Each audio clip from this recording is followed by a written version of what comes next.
Welcome to Burlap Teachers. Enjoy the video. You start by preparing the iPad because upgrades fail on outdated systems. Open settings to confirm iPad OS meets Roblox requirements.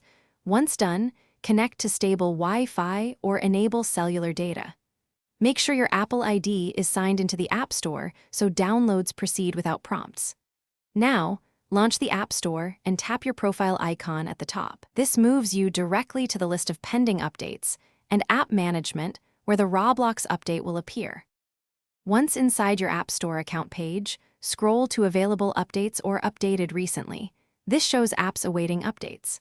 Locate Roblox and tap Update. The App Store will download and install the new build automatically. If the download stalls, tap Pause, then resume to kick it. Sometimes network handshakes need a restart.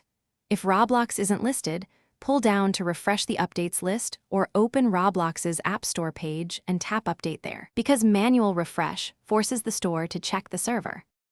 After the update completes, tap Open to verify Roblox launches and connects. You should see the latest splash or patch notes. If the app crashes or shows old behavior, force quit and relaunch and make sure you have enough free storage. If problems persist, restart the iPad or delete and reinstall Roblox to clear corrupted data. One key troubleshooting tip: check Apple's system status and your network. Often a server or connectivity issue prevents successful updates even when everything else looks. Thanks for watching. Consider subscribing if this video helped you.